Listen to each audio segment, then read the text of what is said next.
안녕하세요. 오늘은 부활주일입니다. 예수 그리스도께서 무덤에서 부활하신 역사적인 사건을 기념하는 주일입니다. 기독교 역사학자들과 변증가들은 그리스도의 부활을 기독교를 가장 강력하게 지지하는, 그리고 절대로 부정할 수 없게 만드는 역사적인 사건이라고 주장합니다. 사도 바울도 동일한 것을 고린도전서 15장 17절에서 주장했는데요. 그리스도께서 다시 살아난 일이 없으면 너희의 믿음도 헛되고 너희가 여전히 죄 가운데 있는 줄 아느니라 라고 말했습니다. 그리스도가 부활한 일이 없으면 우리의 구원도 헛것이다 라는 거죠. 반대로 그리스도의 부활은 우리의 구원을 확실하게 증명하는 역사적인 사건입니다. 다른 말로 하면 그리스도의 부활은 우리가 하나님에게 영원히 속해 있다는 것을 확증하는 역사적인 사건입니다. 사도 바울은 로마서 5장 10절에서 우리가 아직 원수 되었을 때에 그리스도께서 우리를 대신하여 죽으심으로 우리가 하나님과 화목을 이루었다라고 말합니다. 그런데 그리스도의 부활하심은요, 우리가 하나님과 이룬 그 영적인 화목이 영원토록 보장된다라는 것을 입증합니다. 죽음에서 부활하셔서 영원히 살아계시는 예수 그리스도께서 우리가 하나님과 영원히 하나 된 하나님의 자녀가 되었다는 사실을, 하나님의 백성이 되었다는 사실을 입증하기 때문입니다. 그러므로 그리스도의 부활은요, 우리의 정체성을 확고하게 만들어줍니다. 우리가 이 세상이 아니라 이 세상에서 불러내어 하나님께 따로 구별된 하나님의 성도, 하나님의 백성이 되었다는 것을 분명하게 말해줍니다. 그러면 하나님께 속해져 있는 우리들은 이제 더 이상 이 세상과는 아무런 상관이 없는 것인가? 이 세상에서는 원하는 대로 살아가도 아무런 문제가 없느냐? 이러한 질문이 생길 수 있겠죠. 사도 바울은 로마서 12장에 그럴 수 없다라고 말을 합니다. 오히려 하나님의 백성은요, 이 모든 삶이 이제부터는 하나님께 바쳐지는 산 제물입니다. 우리의 삶이, 우리가 말하는 모든 것, 우리가 생각하는 모든 것, 행동하는 모든 것, 먹고 마시는 모든 것이 다 하나님께 드려지는 영적 예배라는 것입니다. 복음은요, 우리가 이 세상 사람처럼 그냥 살아가도 된다라고 말하지 않습니다. 복음은 우리에게 변화된 마음을 요구합니다. 하나님의 선하시고 기뻐하시고 온전한 뜻이 무엇인지 분별하라고 요구를 합니다. 그리스도의 부활에 연합한 우리는요, 이제는 달라진 삶을 살아야 합니다. 예전과 똑같은 삶이 아니라 변화된 삶, 하나님의 뜻에 합당한 삶을 살아야 됩니다. 그것이 복음에 합당한 사람의 삶의 모습입니다. 우리는 지난 시간 로마서 13장 1에서 7절 말씀을 가지고 하나님의 백성이 이 세상 가운데, 특별히 위에 있는 권세들에게 어떻게 행하는 것이 옳은지 살펴보았습니다. 이 세상에 세워진 권세에게 어떻게 행하는 것이 복음에 합당한 사람의 모습인지 함께 살펴보았습니다. 하나님께서 말씀을 통해서 우리에게 요구하시는 것이 있다라는 겁니다. 그리스도의 부활에 연합한 우리에게 이것이 합당한 것이다라고 분명하게 밝혀서 보여주셨습니다. 무엇입니까? 각 사람은 위에 있는 권세에게 복종하라. 이것이 하나님이 우리에게 주신 명령입니다. 이유는 무엇이었죠? 모든 권세는 하나님께서 정하신 바라. 이것이 바로 이유입니다. 우리는 창세기부터 계시록까지 이 구속의 역사 가운데 하나님이 세우신 권세들을 대략적으로 살펴보았습니다. 우리가 내린 결론이 뭐였습니까? 그 어떤 권세도 하나님이 정하지 않고 세워진 권세가 없다라는 겁니다. 악한 권세든 선한 권세든 불법적으로 세워졌든 적법적으로 세워졌든 그 어떤 권세든 이 땅에 세워진 권세는 하나님의 주권적인 뜻을 이루기 위해서 하나님이 정하신 권세다라는 겁니다. 하나님은 이 땅에 자기 권세를 세우시는 것에 실패하지 않으셨습니다. 이 땅에 세우신 권세를 통해서 자기가 두신 뜻을 실현하는데 절대로 실패하지 않으셨습니다. 이 사실을 믿는다면, 그 권세 때문이 아니라 그 권세에 두신 하나님의 뜻을 믿는다면, 그 권세를 통해서 하나님께서 자기 영광과 자기 백성의 선을 이루실 것을 분명하게 믿는다면 하나님의 백성은요, 확신 가운데, 평안 가운데, 하나님이 온전히 이루실 그 나라를 바라보는 소망 가운데 살아갈 수 있습니다. 이 땅에 그 어떤 권세를 하나님이 세우시든지 그 권세를 인정할 수 있습니다. 그것이 복음에 합당한 예배자의 삶입니다. 하지만 여러분, 하나님이 세우신 권세를 인정한다라는 그 말이 곧 그 권세가 휘두르는 그 어떤 악한 권세도, 그 어떤 악한 정책도 우리가 그냥 비판하지 말고 방관해야 된다라는 말이 결코 아닙니다. 판단할 수 없다라는 말이 결코 아닙니다. 무조건 다 지지해줘야 한다는 말이 결코 아닙니다. 물론 가장 먼저 그리스도인들은 그 권세에 두신 하나님을 신뢰하는 마음이 있어야 합니다. 그것이 우리의 가장 밑바닥에 깔려야 합니다. 나는 하나님을 신뢰한다. 어떤 권세가 세워지든지 그 가운데 역사하시는 하나님의 주권을 믿는다. 그것이 모든 그리스도인들이 가장 먼저 동의해야 하는 그것입니다. 믿음입니다. 하지만 동시에 그리스도인은요, 하나님이 이 땅에 세우신 권세가 정말 하나님이 세우신 뜻대로 일하고 있는지 아닌지를 평가할 수 있습니다. 뿐만 아니라 하나님의 올바른 기준에 따라서 제대로 하지 않는 권세가 있다면 이것이 옳은 하나님의 뜻입니다라고 말할 수 있습니다.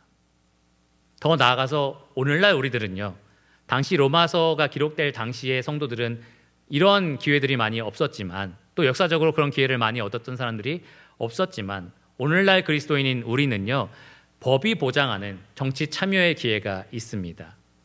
투표라는 것을 통해서 우리는 하나님 뜻에 거스르는 권세, 반대하는 권세를 교체할 수 있는 권리도 있습니다.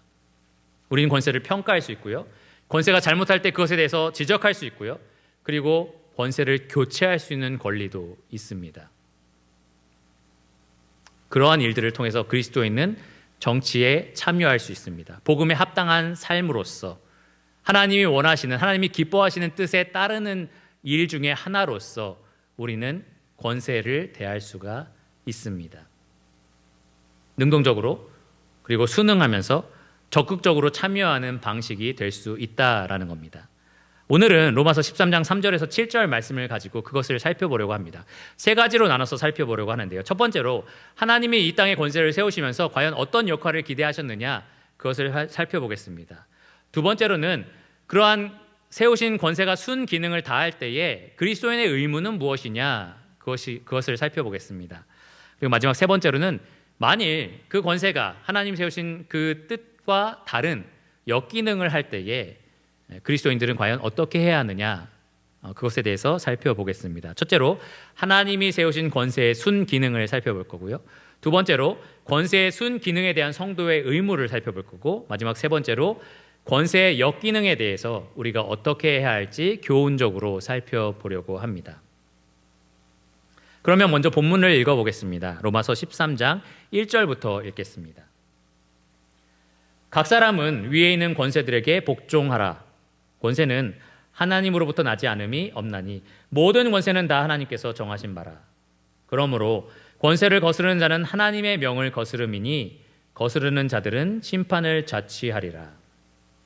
다스리는 자들은 선한 일에 대하여 두려움이 되지 않고 악한 일에 대하여 되나니 내가 권세를 두려워하지 아니하렸느냐. 선을 행하라. 그리하면 그에게 칭찬을 받으리라. 그는 하나님의 사역자가 되어 너에게 선을 베푸는 자니라. 그러나 내가 악을 행하거든 두려워하라. 그가 공연히 칼을 가지지 아니하였으니 곧 하나님의 사역자가 되어 악을 행하는 자에게 진노하심을 따라 보응하는 자니라. 그러므로 복종하지 아니할 수 없으니 진노 때문에 할 것이 아니라 양심을 따라 할 것이라. 너희가 조세를 바치는 것도 이로 말미암음이라. 그들이 하나님의 일꾼이 되어 바로 이 일에 항상 힘쓰느니라.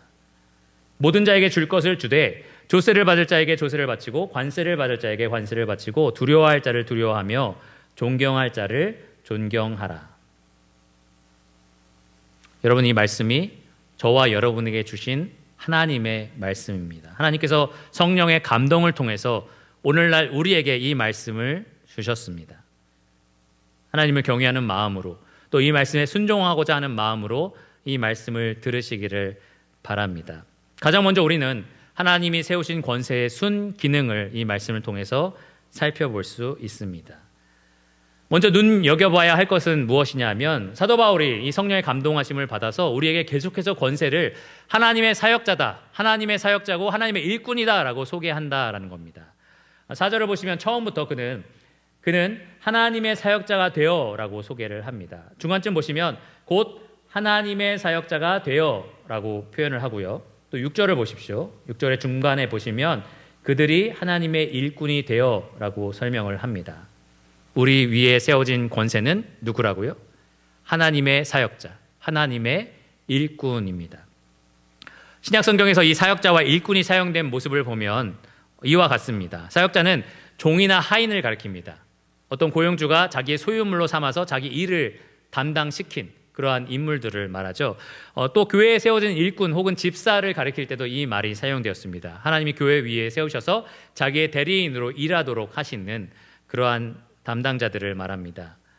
일꾼이라는 6절의 표현은 성전에서 일하는 제사장, 그리고 하늘나라에서 하나님을 대신하여 일하는 하나님의 사역자가 되어서 보내심을 받는 그런 천사들을 가리킬 때 사용이 되었습니다.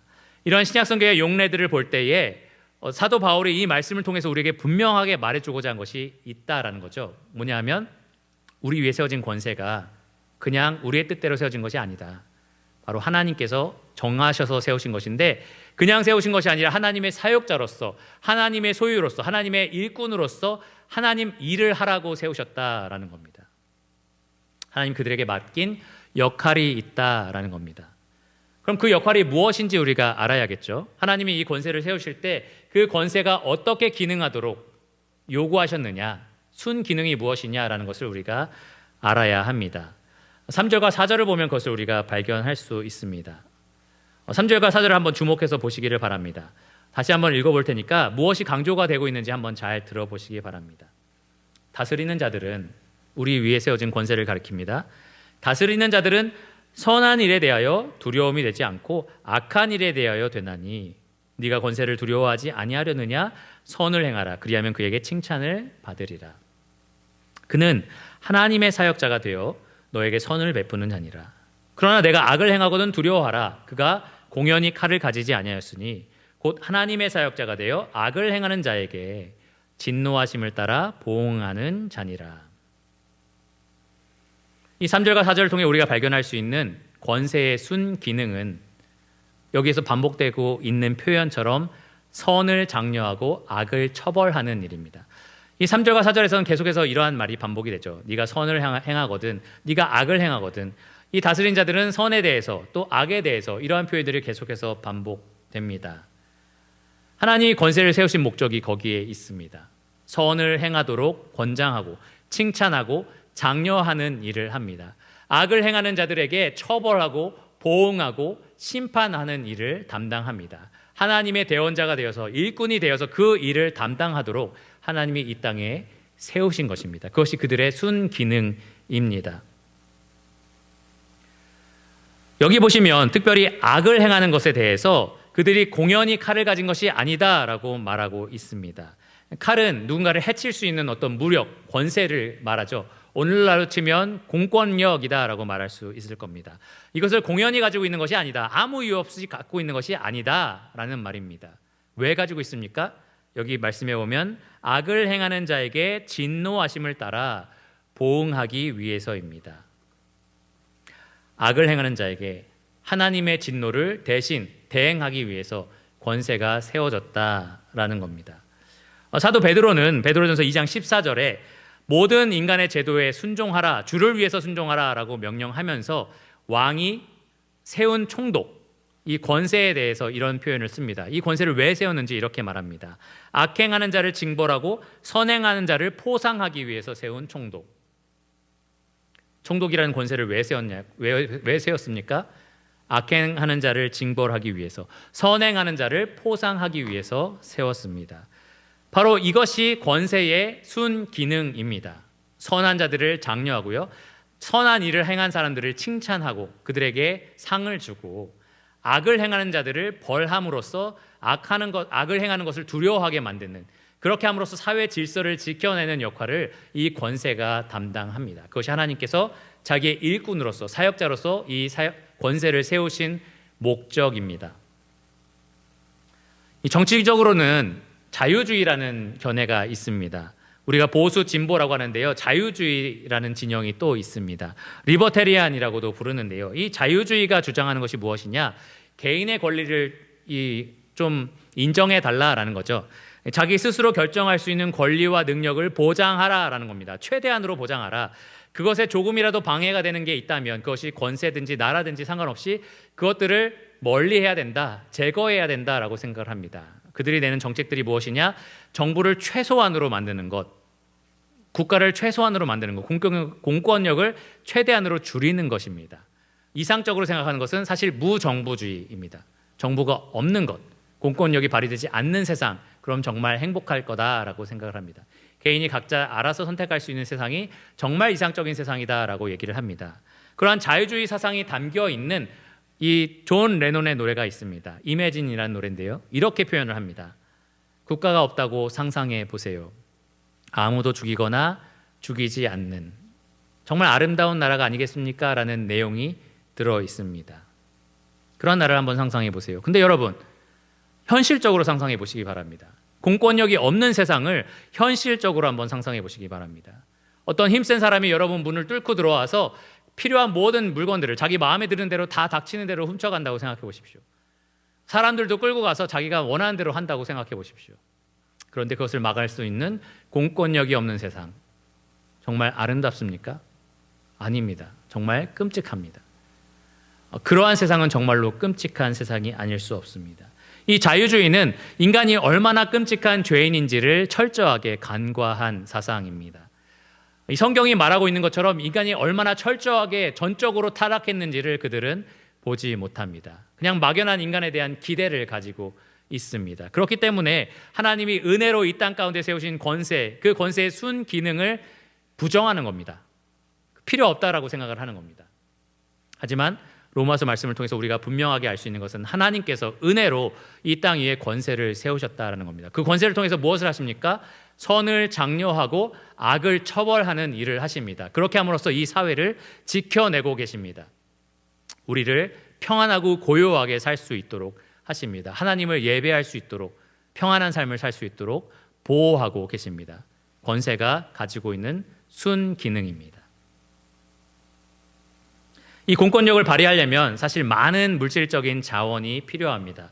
그래서 바울은 6절에 이러한 말을 합니다. 이 일을 위해서, 바로 이 일에 항상 힘쓰기 위해서 조세를 거둔다라는 겁니다. 이 권세들이 여러 가지 자원을 모으는 이유는 바로 하나님이 이 역할로 담당하신, 그들에게 요구하시는 그 기능을 다 하기 위해서입니다. 다시 한번 말씀드리면 선을 장려하고 악을 처벌하기 위해서입니다.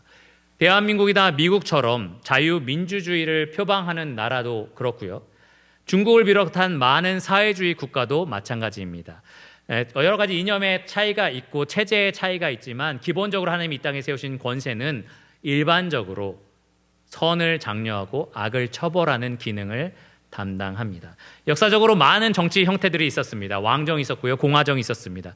그런데 그 많은 형태의 정부들이 세워지고 무너졌지만 그 모든 세워진 권세들이 일반적으로 담당했던 역할이 바로 이것입니다.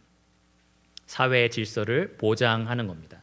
악을 처벌함으로써, 그래서 악을 함부로 저지르지 못하도록 막음으로써, 그리고 선을 장려하여서 칭찬함으로써 이 사회를 보존하고 질서를 지켜내는 역할을 권세가 담당합니다. 그것이 하나님이 사역자로서, 자기의 일꾼으로서 권세에게 요구하시는 순기능입니다. 그러면 이러한 권세의 순기능에 그리스도인 하나님의 백성인 우리는 어떻게 반응하는 것이 옳을까요? 권세의 순기능에 대한 성도의 의무를 두 번째로 살펴보겠습니다. 3절과 4절에는 이 권세의 순기능을 설명할 뿐만 아니라 이 권세에 마땅히 반응해야 하는 우리의 자세를 두 가지 명령어로 설명을 합니다. 3절에 하나의 명령어가 나오고요. 4절에 또 하나의 명령어가 나옵니다. 3절에 선을 행하라 라는 명령이 나오고요. 4절에 두려워하라 라는 명령이 나옵니다. 그리스도인은 이 권세의 순기능에 대하여 첫째로는 선을 열심히 행해야 되고요. 두 번째로는 두려워하는 것. 무엇을요? 악을 두려워해서 멀리 해야 합니다. 쉽게 말하면 선을 열심히 행해야 되고 악을 멀리 해야 된다라는 거죠. 하나하나 살펴보겠습니다. 첫째로 그리스도인은 마땅히 선을 행해야 합니다. 국가가 하나님의 사역자와 일꾼으로서 선을 장려할 때에 당연히 그리스도인은 그것에 마땅히 선으로 참여해야 합니다. 열심히 선을 행하는 것은 당연한 일입니다. 사도 베드로가 이렇게 말합니다. 베드로전서 3장 13절에 너희가 열심으로 선을 행하면 누가 너희를 해하리요? 이것은 궁금해서 물어본 질문이 아닙니다. 아무도 해하지 않는다, 일반적으로 해하는 사람이 없다라는 대답이 정해진 질문입니다. 네가 열심히 선을 행하면 너희가 이 사회 가운데 열심히 선을 행하는 백성이 되면 권세가 너희를 해하겠느냐? 너희에게 해코지하겠느냐라고 질문을 하는 겁니다. 이것은 일반적으로 맞는 말입니다. 그 어떤 권세도요, 그 권세 아래서 열심히 선을 행하는 백성들을 해코지하지 않습니다. 일반적으로 그들에게 해를 끼치지 않습니다. 선량하고 의롭게 사는 시민들에게 아무 이유 없이 처벌을 가하는 권세는 없습니다. 그런데 그리스도인은요, 단지 그런 처벌이 두려워서 열심히 선을 행하는 것은 아닙니다. 우리에겐 더 강력한 동기가 있습니다. 무엇일까요? 바로 예수 그리스도, 우리가 오늘 기념하는 우리를 위해서 부활하신, 그리고 그 전에 우리를 위해서 돌아가신 예수 그리스도 때문입니다. 디도서 2장 14절에 사도 바울은 그리스도께서 우리를 위해서 자기를 내어 주신 이유는 선한 일을 열심히 하는 하나님의 백성이 되게 하기 위해서다라고 분명하게 말씀했습니다. 그리스도인은 단지 권세가 이 베푸는 어떠한 처벌이나 상 때문에 열심히 선을 행하는 것이 아닙니다. 그리스도인은 그 권세에 열심히 순종하면서 선을 행하는데요, 그 이유가 바로 예수 그리스도 때문이다라는 겁니다. 바로 하나님을 위해서 하라는 거죠. 오늘 본문 말씀인 5절에서 바로 그것을 바울이 말합니다. 그러므로 복종하지 아니할 수 없으니, 복종해야 한다는 겁니다. 왜요? 진노 때문에 할 것이 아니라 양심을 따라 할 것이니라. 단지 권세가 휘두르는 어떤 처벌이나 징계가 무서워서 하는 것이 아니다. 바로 양심 때문이다. 양심이 무엇입니까?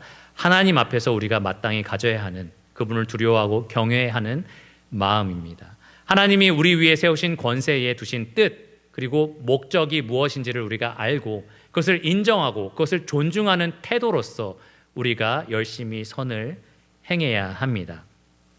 권세가 장려하고 권세가 칭찬하는 선을 우리가 적극적으로 행해야 한다라는 겁니다. 우리가 행해야 되는 선이 구체적으로 어떤 모습이냐? 7절에서 사도 바울이 이렇게 기록을 했습니다. 모든 자에게 줄 것을 주되, 먼저 포괄적으로 얘기합니다. 모든 자에게 줄 것을 줘라. 포괄적으로 일반적인 명령을 줬습니다. 그리고 나서 구체적으로 이렇게 말합니다. 조세를 받을 자에게 조세를 바치고 관세를 받을 자에게 관세를 바쳐라. 조세는 국가에게 바치는 직접세 형태의 세금입니다. 재산세나 사람 머리를 세서 세는 인두세가 여기에 포함이 됩니다. 관세는 상품에 부과되는 간접세 형태를 띠는 세금입니다. 어떤 물건을 판매할 때 내는 세금이라든지 어떤 장소를 통과할 때 내는 통행세가 여기에 해당이 됩니다. 바울은 이렇게 일반적인 명령 이외에 바로 구체적인 명령을 제시하면서 직접세든 간접세든 모든 형태의 세금에 대해서 철저하게 순종하는 것이 선이다라고 말합니다. 그것이 그리스도인이 행해야 하는 선이라는 거죠. 그것을 하나님을 생각하면서 열심히 지키라는 겁니다. 사도 바울은 이렇게 조세 제도에 대해서 말했지만 베드로는 이것을 더욱더 확장합니다. 인간이 세운 모든 제도를 주를 위하여 순종하라. 이 말씀을 우리에게 적용한다면 우리는 마땅히 하나님이 세우신 이 국가의 순기능에 어떻게 반응해야 된다고요? 열심히 선을 행함으로 반응해야 합니다. 이 권세가 세운 여러 가지 제도에 적극적으로 순종해야 합니다. 단지 세법이 아니라 도로교통법, 그리고 여러 가지 세워진 법들에 우리가 철저하게 순종을 해야 됩니다. 무단횡단도 하지 말아야 된다라는 거죠. 우리가 세워진 여러 가지 법들에 그것의 잘잘못을 따지고 막 나는 그래서 안 지킬 거야, 뭐 그러한 생각을 갖지 말라는 겁니다. 마지못해서 하지 말라는 겁니다. 안 하면 처벌받으니까 귀찮아라는 마음을 갖지 말라는 겁니다. 어쩔 수 없이 선을 행하는 것은 옳은 자세가 아닙니다. 우리는 하나님 앞에서 선한 양심을 가지고 법을 지킵니다. 이 세대에 살아가는 세상 사람들은 어쩔 수 없이 안 지키면 처벌을 받으니까 그래서 마지못해서 지킨다면 우리는 그들을 따라가서는 안 됩니다. 우리는 새로운 마음을 받은 사람들이잖아요. 하나님의 온전하고 기뻐하고 선하신 뜻에 따라서 분별하고 그 뜻에 따라서 살아가는 사람입니다. 하나님이 기뻐하시는 것이 무엇입니까? 그 하나님을 위하여 열심히 선을 행하는 것입니다. 나아가서 사도 바울은 이 말씀을 통해서 우리에게 단지 행함이 전부가 아니다라고 말합니다. 표면적으로 드러나는 행위로서만 선을 행하는 것이 전부가 아니다라고 말합니다. 그럼 무엇이 중요하냐? 우리 위에 세워진 권세에게 마땅히 돌려야 하는 존경심을 표현해야 한다라는 겁니다. 두려워할 자를 두려워하고요, 존경할 자를 존경하라라고 분명하게 말합니다. 함부로 대하지 말라는 거죠. 비방하지 말라는 겁니다. 욕하거나 깎아내리는 말을 하지 말라는 겁니다. 평가하지 말라는 말이 아닙니다. 평가를 하더라도 그 사람이 내 앞에 있다라는 생각을 가지고, 그리고 하나님을 두려워하는 마음으로, 경외하는 마음을 가지고 그렇게 말하라라는 겁니다. 하나님은 교회 위에 세워진 권세에 대해서 그들을 고발할 때에 두세 증인이 확보됐을 때에 그때만 고발할 수 있다라고 조건을 제시하셨습니다. 왜 그렇죠? 왜 제한을 두신 거죠?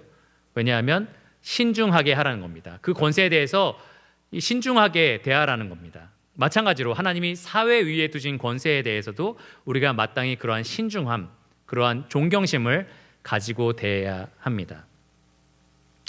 때로 잘못을 고발할 때에도, 우리가 그들에 대해서 평가를 내릴 때에도 그러한 존경심을 가지고 두려워하는 마음을 가지고, 그들이 아니라 그들 위에 하나님이 두신 권세를 두려워하는 마음을 가지고 우리가 그렇게 대해야 합니다. 그것이 첫 번째로 그리스도인들이 하나님의 권세 위에 세우신 순기능에 반응해야 하는 마땅한 자세입니다. 선을 열심히 주를 위해서 행하는 것입니다. 두 번째로 그리스도인들은요, 악을 멀리해야 합니다. 하나님의 사역자가 금한 여러 가지 일들, 악하다라고 규정한 여러 가지 범죄들을 그리스도인들은 멀리해야 합니다. 마찬가지로 처벌이 두려워서가 아닙니다. 하나님이 두려워서입니다. 하나님을 생각하면서 그렇게 해야 합니다. 사도 베드로는 베드로전서 3장 12절에 모든 악을 멀리하라라고 말하면서 시편 말씀을 인용하여 이렇게 말합니다. 왜냐하면 주의 얼굴은 악행하는 자들을 대하시느니라. 주님께서 악한 자들을 대하시기 때문에 우리가 악을 멀리해야 된다라는 겁니다. 처벌 때문이 아니라 주님 때문에 그렇게 해야 합니다. 시편 본문을 보면 더욱더 또 적나라한 표현이 나와 있는데요. 여호와의 얼굴은, 이게 베드로가 사용한 시편 본문입니다. 여호와의 얼굴은 악을 행하는 자를 향하사 그들의 자취를 땅에서 끊으려 하시는도다. 하나님께서 악인에게 얼굴을 대하시고요, 그리고 그들이 악을 행할 때 그 자취를 땅에서 끊으신다는 겁니다. 처벌하신다라는 말이죠. 그럼 하나님이 어떻게 이 땅에 세워진 악을, 이 땅에서 행하는 여러 가지 악을 처벌하시느냐? 그 방법 중에 하나가 이 땅에 그분 대신 일꾼으로 세우신 권세를 통해서 그렇게 하신다라는 겁니다. 그들이 괜히 칼을 차고 있는 것이 아니다. 그들이 진노하심을 따라서 악을 행하는 자들에게 보응을 한다라는 겁니다. 하나님이 악에 대해서 진노하시는데요, 그 진노를 이 땅 가운데 하나님의 일꾼으로서 보응하는 역할, 심판하는 역할을 권세가 행한다라는 겁니다. 그러므로 그리스도인은요, 이 모든 대리인, 이 권세가 행하는 그 배후에 있는 하나님을 두려워함으로, 그분의 얼굴을 대면하는 것을 두려워함으로 악을 멀리해야 합니다. 이 세대에 속한 세상 사람들은 단지 처벌이 두려워서 멀리할 수 있습니다. 벌금 내기 싫어서, 벌점 받기 싫어서, 감옥 가기 싫어서, 사람들의 비난을 당하기 싫어서, 그래서 악을 멀리할 수 있습니다. 그러니까 안 걸리면 그만이지, 남들 다 하는데 뭐라는 생각을 갖는 겁니다. 하지만 그리스도인은 절대 그런 생각을 품을 수 없습니다. 왜냐하면 우리는 단지 처벌이 아니라요, 그 여호와 하나님의 얼굴을 대하면서 악을 멀리하는 자들이기 때문입니다. 그분을 두려워하기 때문에 악을 멀리하는 자들이기 때문입니다. 잠언 8장 13절은 이렇게 말합니다. 여호와를 경외하는 것은 악을 미워하는 것이다. 여호와를 경외하는 것은 악을 미워하는 것입니다. 그리스도인은 여호와를 경외합니다. 그리스도인들이 권세에 순응하는 이유는 여호와를 두려워하기 때문입니다. 그 권세에 두신 여호와의 권세를 인정하고 두려워하기 때문입니다. 그런 면에서 그리스도인은요, 이 땅에 존재하는 그 어떤 사람들보다, 어떤 시민보다 준법 정신이 투철한, 가장 선량하고 가장 선을 열심히 행하고 가장 악을 멀리 두는 그러한 시민이 되어야 됩니다. 그것이 진짜 하나님의 백성의 모습입니다. 여러분, 꼼수를 부리지 마시기 바랍니다. 적절하게 타협하지 마시기 바랍니다. 아무도 보는 사람이 없는데 뭐라고 생각하지 마시기 바랍니다. 남들 다 이렇게 하는데 뭐라고 생각하지 마시기 바랍니다. 우리는 그 생각을 가지고 살아가는 사람들이 아닙니다. 변화된 마음을 가지고 오직 하나님의 선하시고 기뻐하시고 온전하신 뜻을 분별하면서 그 뜻에 따라서 살아가는 사람이 바로 그리스도인입니다. 그런 사람이 바로 예수 그리스도의 죽으심과 부활하심에 연합한 참된 그리스도인입니다. 그러한 삶이 분명 복음에 합당한 삶입니다. 그러한 삶이 하나님께 온전히 드려지기에 아름다운 영적인 예배입니다. 여러분, 우리 첫째로 하나님 권세 위에 세우신 국가의 순기능, 권세의 순기능을 살펴보았습니다. 악을 처벌하고 선을 장려하는 일, 그 일을 권세가 담당합니다. 둘째로 우리는 그리스도인이, 하나님의 백성이 어떻게 국가의 혹은 권세의 순기능에 반응해야 하는지 살펴보았습니다. 우리는 그 누구보다 선을 열심히 행하고 그 누구보다 악을 멀리 해야 합니다. 왜냐하면 우리는 하나님 앞에 선한 양심을 가지고 살아가는 존재이기 때문입니다. 자, 이제 마지막으로 세 번째 부분에 도달했습니다. 가장 어려운 부분 중에 하나입니다.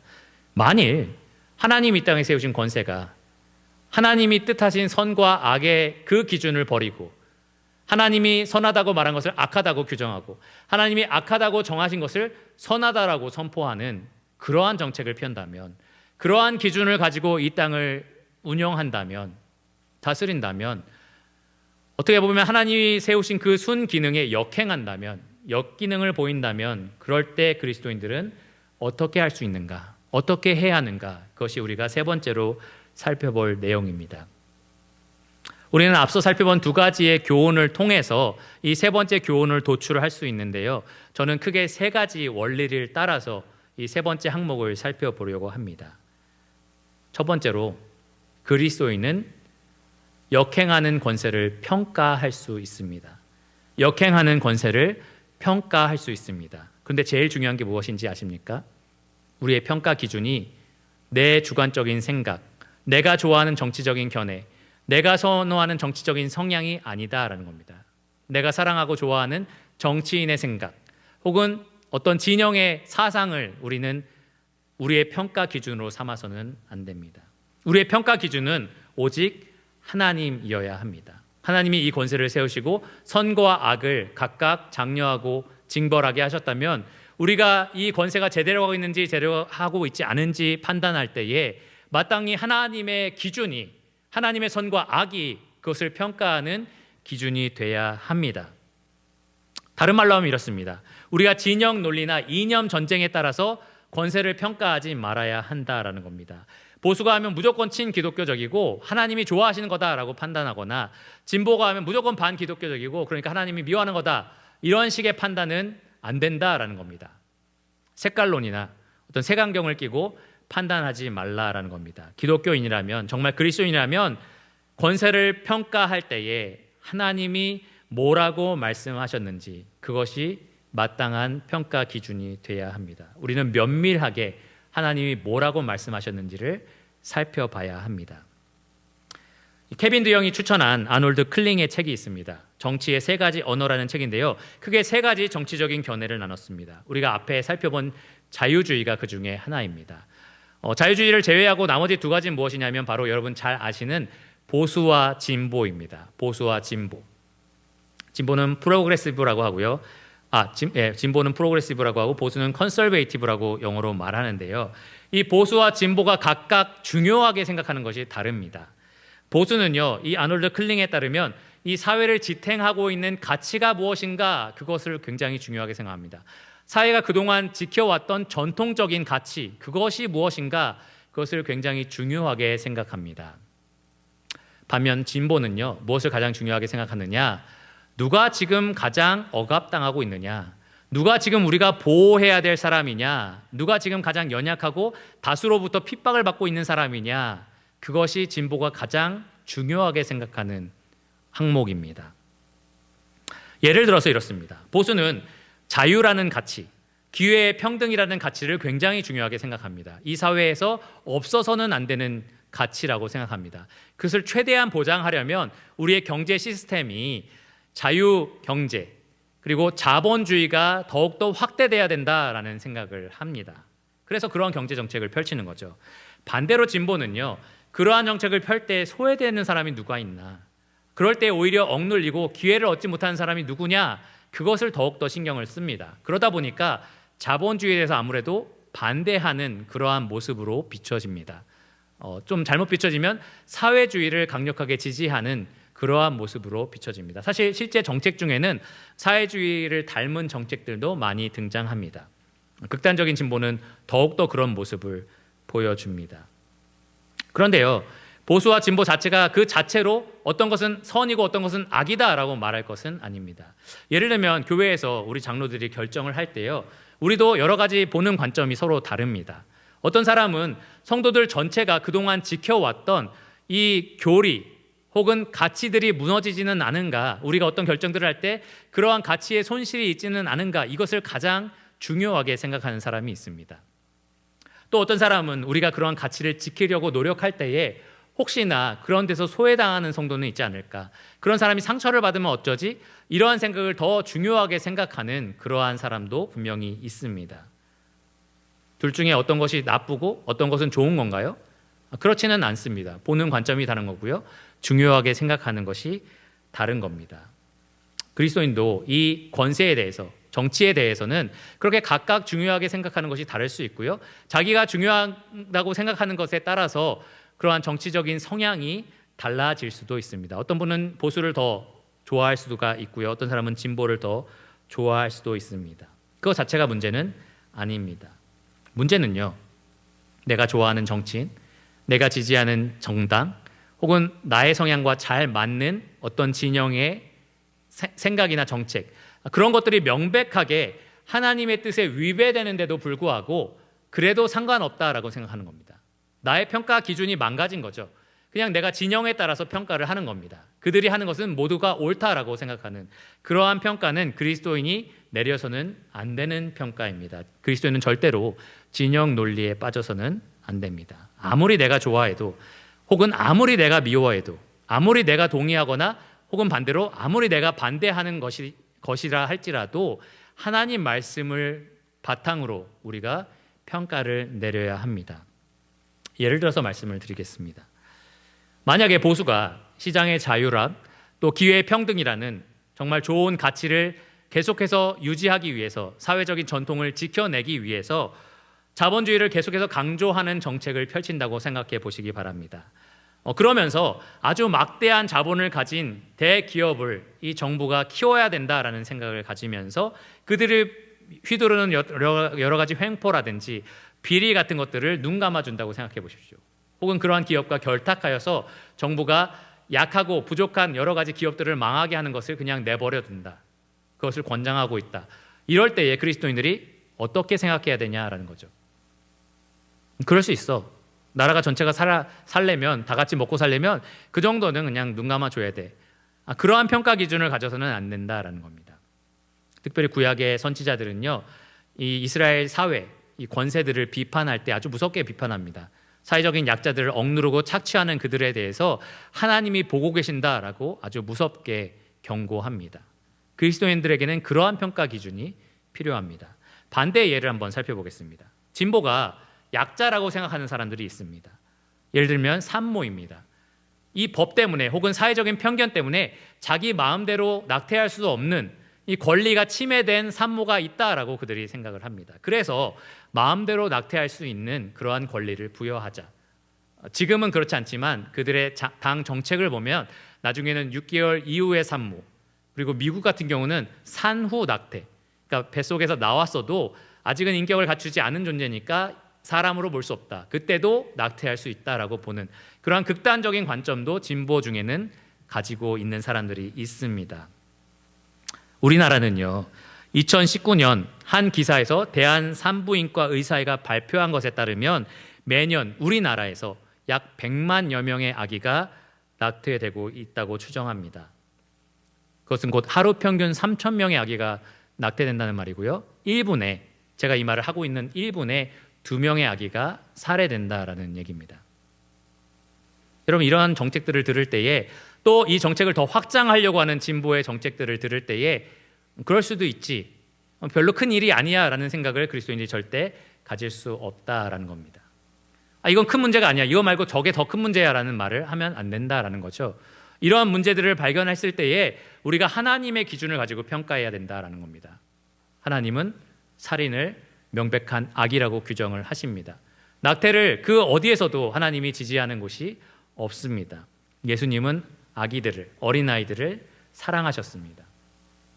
그리스도인은 권세를 평가할 때에 하나님 말씀으로 해야 됩니다. 권세가 선을 말할 때에 정말 하나님 말씀에 따라 하고 있는지, 악을 징벌할 때에 정말 하나님이 악이라고 말한 것을 징벌하는지, 그 기준에 따라서 그리스도인들이 평가할 수 있어야 된다라는 겁니다. 내가 지지하는 정당이라서, 내가 선호하는 정치적인 성향이라서가 아니라 오직 하나님의 말씀이 우리 위에 세워진 권세가 역행할 때에 그것을 평가하는 기준이 되어야 합니다. 두 번째로, 그리스도인은요, 그 기준을 가지고 하나님의 정의와 공의를 외칠 수 있어야 합니다. 단지 그 기준을 가지고 혼자만 가지고 있는 것이 아니라 그것을 사회에 말할 수 있어야 한다라는 겁니다. 담대하게 선포할 수 있어야 합니다. 때로는 이 강단에서 분명히 죄가 죄다라고 말할 수 있어야 되고요. 때로는 교회에서, 사회에서 죄가 죄다라고 선포할 수 있어야 합니다.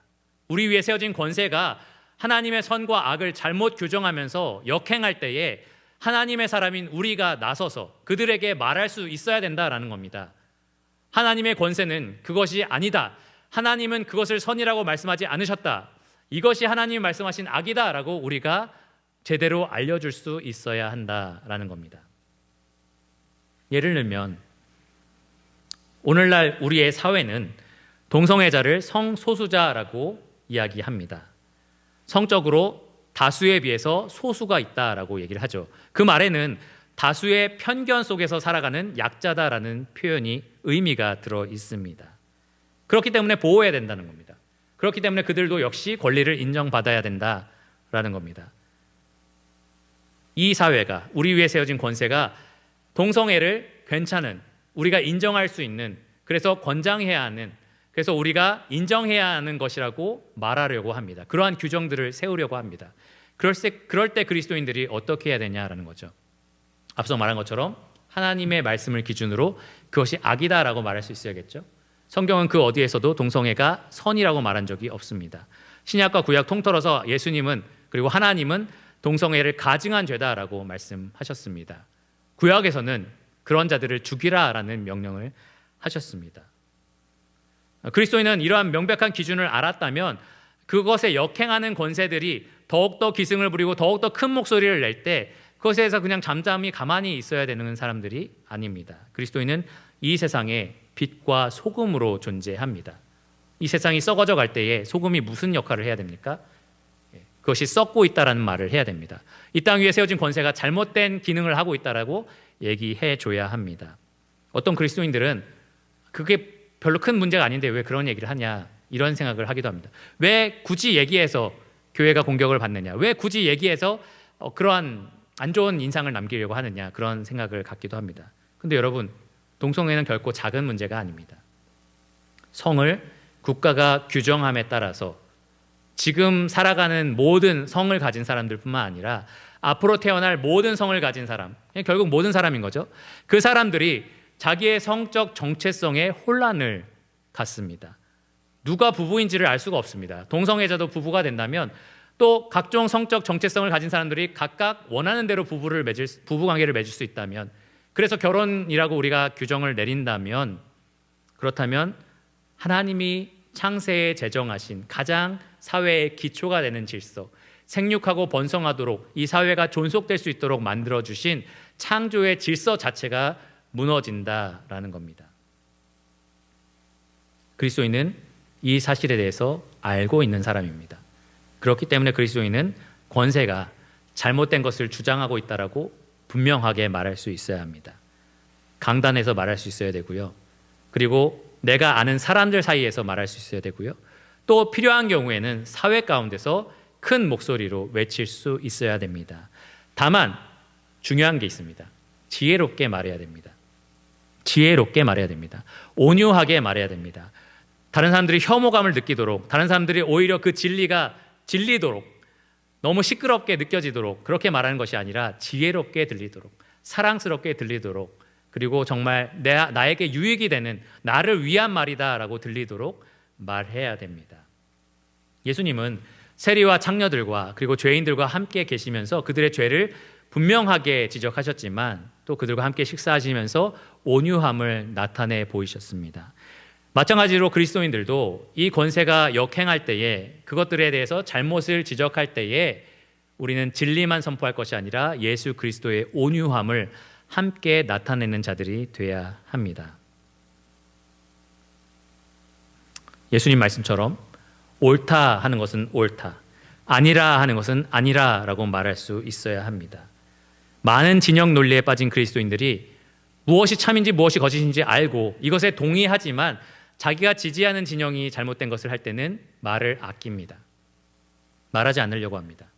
그리고 물론 그것이 문제죠. 하지만 이게 더 큰 문제입니다. 이렇게 넘어가려고 합니다. 성급히 덮으려고 합니다. 하지만 참된 그리스도인은 그렇게 해서는 안 됩니다.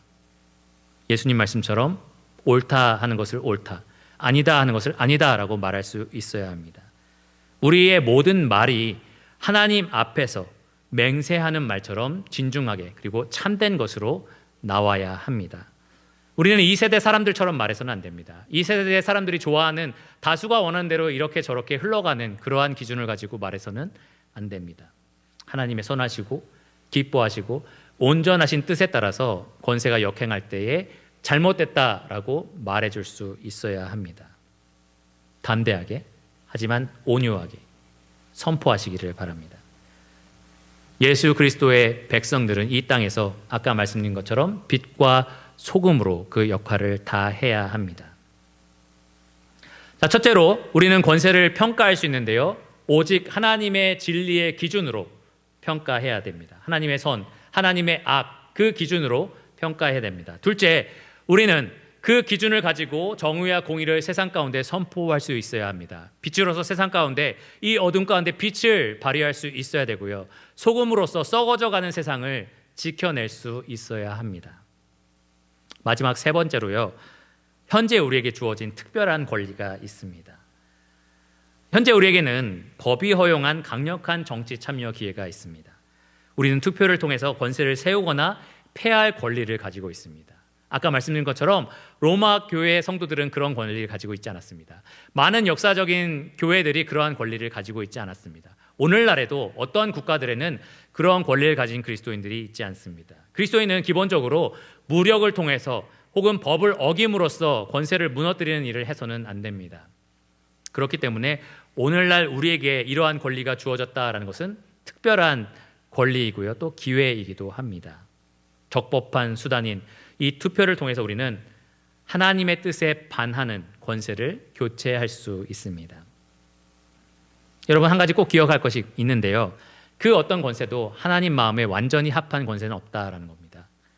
여러분, 하나님 마음에 합한 다윗의 나라를 생각해 보시기 바랍니다. 그 나라에 얼마나 어려운 일들, 얼마나 악한 일들이 많이 있었습니까? 결국은 나라가 쪼개지기도 했고요, 결국은 나라가 팔려가기도 했고, 정말 그러한 실망스러운 일들이 계속 일어났습니다. 마찬가지입니다. 우리 위에 그 어떤 권세가 세워지든지요, 항상 실망스러운 권세가 세워질 겁니다. 그 어떤 권세도, 보수든 진보든 하나님의 영광을 위해서 우리가 나라를 운영하겠다, 뭐든지 어떤 정책을 펴든지 하나님의 뜻대로, 선하신 그 뜻대로 우리가 정책을 펴겠다, 그러한 권세는 우리가 찾아볼 수 없을 겁니다. 그리스도께서 이 땅에서 다스리는 그 나라가 되기 전까지는 말입니다. 우리는 계속해서 우리를 실망시킬 권세를 만날 겁니다. 하나님의 선악의 기준대로 다스리는 권세가 아닌 그런 곳에서 실패하는 권세, 순기능이 많은 것이 아니라 역기능이 많은 권세들을 계속해서 만나게 될 겁니다. 하지만요, 오늘 우리에게 주어진 이 권리, 법적인 권리인 투표를 통해서 우리는 조금이나마 덜 하나님이 세우신 순기능에서 덜 멀어진, 덜 악한 덜 타락한 권세를 선택할 수 있습니다. 개인적으로 저는 이 말씀의 원리를 따라서 볼 때에 지금의 보수가 진보보다는 덜 악한 권세라고 판단합니다. 진영을 대표하는 사람이 그 사람의 인격이나 어떤 그 사람의 사생활을 가지고 말씀드리는 것이 아닙니다. 각 진영이 추구하는 정책이나 그들의 방향 때문에 이 말씀을 드리는 겁니다. 사실 두 진영 다 하나님의 말씀, 하나님을 경외하는 것에 조금도 관심이 없습니다. 하나님의 뜻대로 나라를 다스려야겠다는 생각도 조금도 하지 않을 겁니다. 하지만 아까 말씀드린 것처럼 진보와 보수의 그 기본적인 특징상 보수는요, 사회 전체를 떠받들고 있는, 그런 지탱하고 있는 참된 가치가 무엇이냐, 그동안 우리가 지켜왔던 전통이 무엇이냐에 중점을 둡니다. 거기에 관심을 갖습니다. 결혼의 가치, 성의 가치, 부부의 가치, 그리고 이 성 정체성의 가치, 자유의 가치, 기회 평등의 가치, 이런 것들에 의미를 둔다라는 겁니다. 이것을 중요하게 생각한다라는 겁니다. 어떤 정책을 결정할 때에, 어떠한 판사들을 세울 때에, 헌법재판소의 재판장으로 누군가를 세워야 할 때에 그러한 가치를 지켜낼 사람이냐 아니냐를 두고 판단한다라는 겁니다. 반면 진보는요, 여러 가지 좋은 일들을 많이 하겠지만 누가 약자인가를 가장 깊이 생각합니다. 가장 중요하게 생각합니다. 누가 우리가 보호해야 될 사람이냐를 가장 먼저 생각합니다.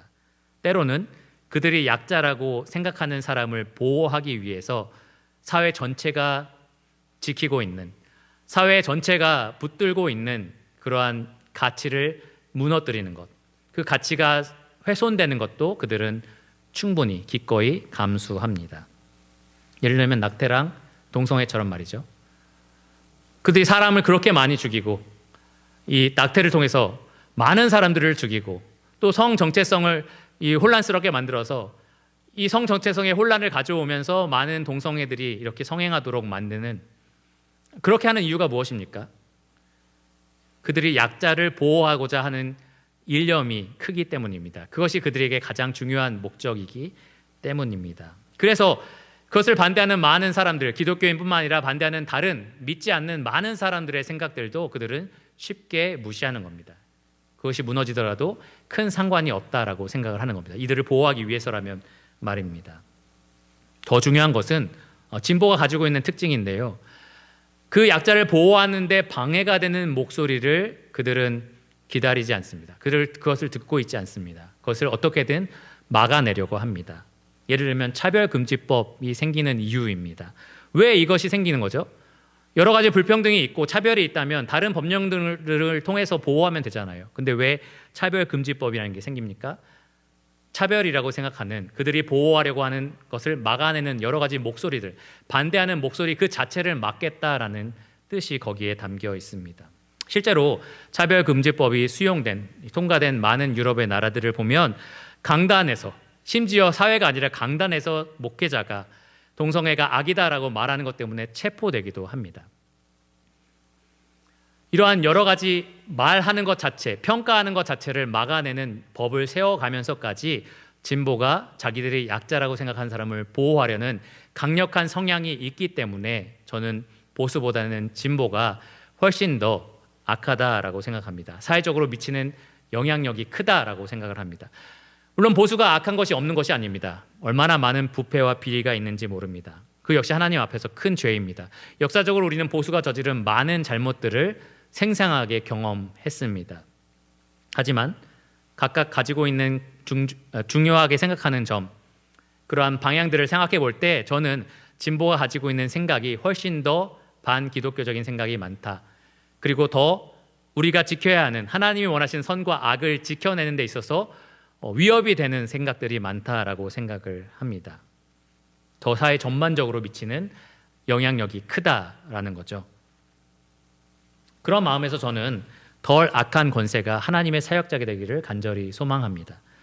누군가가 이 사회에 권세로 세워진다면 덜 악한 권세가 이 하나님의 뜻에 따라서 조금은 더 부합하게 움직일, 좀 나쁘게 부정적으로 말하면 덜 악하게, 덜 멀리 그렇게 움직일, 그렇게 역사할 권세가 이 땅 가운데 세워지기를 간절히 소망합니다. 그래서 진리를 진리라고 말할 수 있고 참된 것을 참된 것이라고 말할 수 있는, 그동안 쭉 지켜왔던 사회적인 기준, 그러한 참된 선의, 그런 가치들이 그나마 보존될 수 있는 그러한 세상으로 우리가 살아가기를 간절히 원합니다. 말씀을 정리하겠습니다.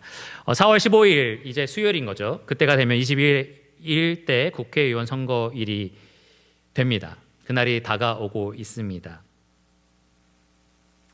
제가 앞서 말씀드린 것처럼, 방금 전에 말씀드린 것처럼 제가 원하는, 제가 선하다고 생각하는 혹은 덜 악하다고 생각하는 것이 분명히 있지만요, 우리가 분명하게 먼저 기억해야 할 것은 하나님께서 그분이 원하시는 정권을, 그분이 원하시는 권세를 우리 가운데 세우실 거다라는 겁니다. 하나님이 자기 일꾼이자 사역자로서 이 땅에 하나님의 선을 권장하고 악을 처벌하는 도구로서 권세를 분명히 세우실 것입니다. 그것이 권세가 가지고 있는 기본적인 기능이고요. 또 그 기능을 얼마나 잘 수행하느냐와 상관없이 하나님이 주권적으로 두신 뜻을 하나님이 세우신 권세를 통해서 분명히 이루어내실 것입니다. 하나님의 백성인 우리는요, 그것을 믿어야 됩니다. 어떤 권세가 세워지든지 간에 그 권세 때문이 아니라 그 권세 뒤에 있는 하나님, 그 하나님의 주권적인 뜻을 신뢰하고 바라봐야 합니다. 그러면 우리가 평안 가운데 확신을 가지고 하나님 세우실 그 나라와 그 의를 구하며 이 땅 가운데 살아갈 수 있을 겁니다. 동시에 우리는요, 이 권세를 바라보면서 하나님의 기준으로 평가할 수 있습니다. 하나님이 선하다고 말한 것을 선이라고 장려하는지, 하나님이 악하다고 말하는 것을 악으로 처벌하고 있는지 정확한 이 기준을 가지고, 말씀의 기준을 가지고 평가할 수 있습니다. 나아가서 우리는 이 말씀의 기준을 외쳐야 합니다. 이 권세가 듣도록 무엇이 정말 하나님이 기뻐하시는 선인지 악인지 미워하시는 악인지를 이 권세가 듣도록, 시민들이 알도록 우리가 말할 의무가 있습니다. 담대하게 하지만 온유하게 말입니다. 그리고 우리는 투표를 통해서 오늘날 우리에게 주어진 법적인 권리를 통해서 하나님의 사역자에 더욱 합당한 후보를, 혹은 하나님의 사역자에서 덜 타락한, 덜 부패한 그러한 후보자를 권세로 세우는 일에 적극적으로 참여할 수 있을 겁니다. 마지막으로 한 가지 말씀을 드리고 마치겠습니다. 우리가 그리스도인으로서요, 이 권세를 위해서 할 수 있는 일이 하나 있습니다. 권세와 나라를 위해서 간절히 우리가 할 수 있는 일이 하나 있습니다. 가장 강력한 우리의 정치적인 참여이고요, 하나님의 분명하신 뜻이 있습니다. 무엇이냐면 디모데전서 2장 1절에서 3절에서 사도 바울이 말하고 있는 것입니다. 모든 경건과 단정함으로 고요하고 평안한 생활을 하기 위해서 우리가 마땅히 해야 되는 가장 우선순위가 되는 정치 참여, 바로 모든 사람, 곧 임금들과 높은 지위에 있는 모든 사람을 위해서 기도하는 겁니다. 여러분, 권세를 위해서 기도하시기를 바랍니다. 밤낮 쉬지 말고 항상 기도하시기를 바랍니다. 권세를 쥐고 권세를 세우시고 권세를 폐우시는 하나님 앞에 그 권세를 위해서 기도하시기를 바랍니다. 이것이 하나님 앞에 선하고 받으실 만한 것이다. 디모데전서 2장 3절에서 바울이 말합니다. 여러분, 기도하십시오. 권세를 위해서 기도하십시오. 합당한 권세가 세워지기를 위해서 기도하십시오. 어떤 권세가 세워지든지 그 권세가 하나님께서 세우신 그 권세의 순기능을 다하게 해달라고 기도하시기를 바랍니다. 그리고 그 안에서 그리스도인이 복음에 합당한 삶으로서 선을 열심히 행하고 악을 멀리하는 자로서 살아가게 해달라 기도하시기를 바랍니다. 우리 자신을 위해서뿐만 아니라 성도들을 위해서 간절히 기도하시기를 바랍니다. 그것이 하나님이 로마서 13장 1에서 7절 말씀을 통해서 우리에게 분명하게 요구하시는 복음에 합당한 삶입니다. 예수 그리스도의 죽으심과 부활하심에 연합한 하나님께 소속이 된 영원히 하나님과 화목을 이룬 하나님의 백성, 하나님의 자녀는 바로 이러한 삶의 자세로, 기도함으로, 적극적으로 정치에 참여함으로, 정치를 평가하고 또 비판하고 또 참여하는 것으로, 또 인정하고 순종하는 것으로 우리의 예배의 삶을 살아갑니다. 여러분, 그렇게 사시는 그러한 주님의 백성, 그리고 이 땅의 백성이 되시기를 바랍니다. 기도가 말씀을 마치겠습니다. 하나님, 우리가 이 시간 우리 위에 세워진 권세를 위해서 기도합니다. 우리가 평안하게 주님을 섬기고 또 선량한 시민으로서 복음을 드러내는 자로서 이 땅 가운데 살아가기를 원합니다. 주님, 그렇게 하기 위해서 이 땅 위에 하나님 마음에 더욱더 합한 권세가 세워지게 하여 주시기를 원합니다.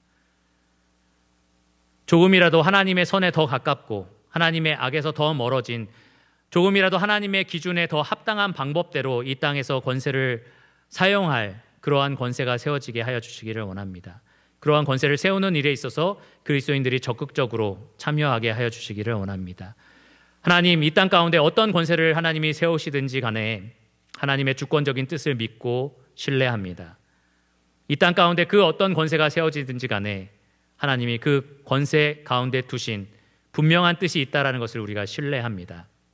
하나님, 이 땅에 내가 사랑하는 권세, 내가 좋아하는 권세가 세워지든지 그 반대의 경우에든지 하나님의 나라가 임하기를, 하나님의 의가 이루어지기를, 속히 그리스도의 나라가 임하기를 우리가 간절히 구하고 또 구합니다. 하나님, 그러한 소망 가운데, 그러한 확신 가운데, 그러한 평안 가운데 우리가 오늘 들은 말씀처럼 주께서 세우신 권세에 기쁨으로 순종하게 하시옵고, 그 권세가 주의 뜻대로 주님의 일꾼으로서 역할을 다할 때에 우리가 그리스도의 백성으로서 열심히 선을 행하는, 또 열심히 악을 멀리하는, 그래서 이 땅 가운데 그리스도의 소금과 빛으로 살아가는 복음에 합당한 자녀가 되게 하여 주시기를 원합니다. 그렇게 하는데 필요한 모든 은혜와 지혜를 유평교회 모든 성도님들에게 내려주시기를 간절히 기도합니다. 하늘과 땅의 모든 권세를 얻으시고 우리를 나라와 제사장으로 삼아주신, 우리를 위해서 죽으시고 부활하신 예수 그리스도의 이름으로 간절히 기도드렸습니다. 아멘.